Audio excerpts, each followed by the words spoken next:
Animals play such a huge part here in Rootland, but as a beginner player, what are the best animals to have on your teams? Hey guys, Alex here, otherwise known as Clash Royale, and today we're going to be jumping into another Rootland video. In specific, we're going to be taking a look at these guys right here, and that is animals in the game. Now, they are a major part of the game. In fact, you could probably say that that's what the game is solely based around, is animals, and there are 58 different animals here in the game. But when you guys start out, you might be a little bit overwhelmed with how many different choices there are for animals and which ones to actually put on your team. So today I am going to be jumping in to take a look at some of the details and some stuff that you guys should be looking out for when deciding your animals teams. First things first, I do just want to say, if you guys are enjoying my Rootland content, if you've moved over from Everdale or if you're a brand new viewer, feel free to subscribe down below. I am planning on releasing one Rootland video hopefully every single week for you guys. So if you have any ideas for videos you would like to see, definitely let me know down in the comments as well. Alright, so let's jump straight into the video. So down in the description, you guys will find a spreadsheet which has all of the data I've been able to find on the animal costs, on their diets, on everything to do with the animals. There's also things to do with islands and events on there. I have amassed as much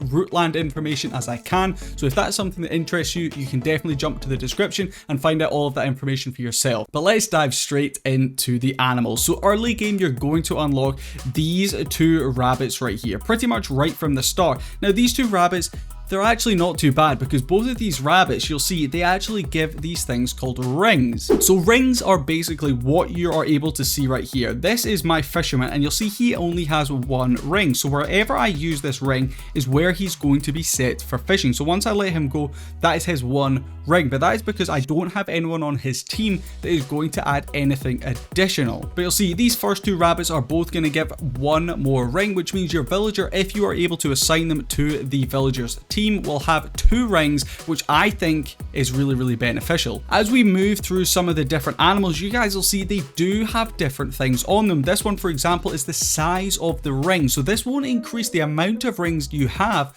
This will just increase the one ring you have, but it will be a larger size. You'll see we also have things like on the moose right here, which has two different things. So this is something you definitely want to look for, because obviously we're going to favor those that have multiple skills rather than just one. So the moose here has speed, and it also has a ring size, which is a really nice touch. So I actually have this moose on one of my villagers, which I'll show you guys in a second, but I have paired that with another one of the skills. Now, my favorite animal here in the game, can you guys guess what it is? It is this guy right here, and that is the squirrel. Now, the squirrel is available from island level 4 and onwards. It's going to cost you 900 coins, which, to be honest, is really cheap. You're going to be able to get 900 coins super easily, and this guy is an absolute must. Honestly, he is a free animal you're able to get. Obviously, he's not completely free because you have to use coins, but what I'm saying is, to get 2 rings is amazing early game. The only other way you can get 2 rings early game is if you're a dirty gemmer like me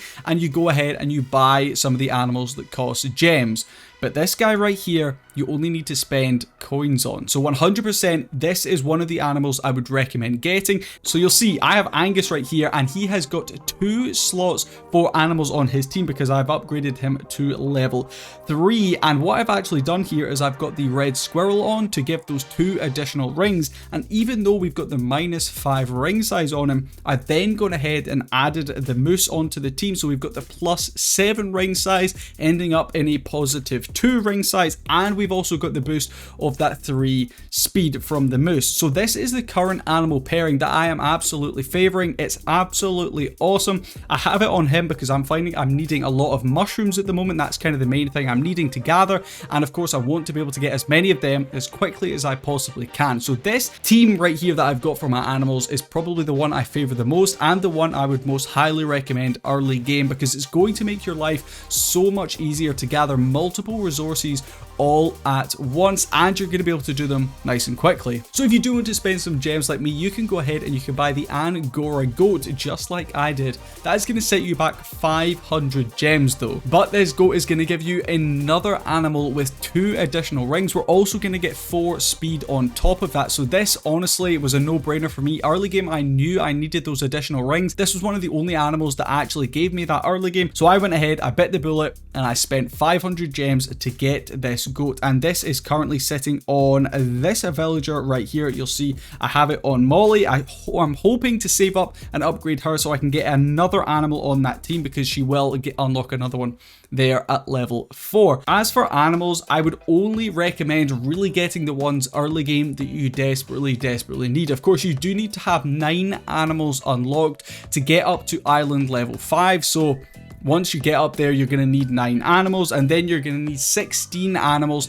to get up to island level 8. So keep that in the back of your mind. You will, of course, need to unlock all of these animals at some point, but you can do it in a specific order that is going to favor your progression. You want to do it in a way that means you can speed up your progress as much as possible, and you're not just wasting gold on animals that you're never actually going to use. So hopefully that all makes sense, and hopefully you guys did learn a little bit something about animals here. Of course, I want to know what you guys have on your teams. This guide was for you early players here in the game. I don't want to go too into detail on late game because I haven't really got there myself. You see, I currently only have 10 animals. I'm kind of saving up my gold doing multiple upgrades on my villagers and on my islands rather than on the animals themselves, but I am planning on having a big spending spree soon and hopefully progressing right through to the later game section, because there are so many animals here later on in the game that I am absolutely buzzing to unlock. Honestly, they look absolutely spectacular. The Second Leap team has done an awesome job on designing all of these animals, and I cannot wait to unlock them all. But as I said, let me know down in the comments what you guys currently have on your team. What animals are your favorites?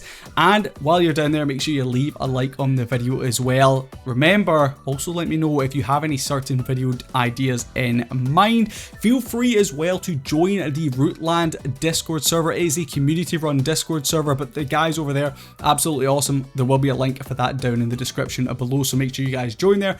But until the next video, I'll catch you guys later. Peace.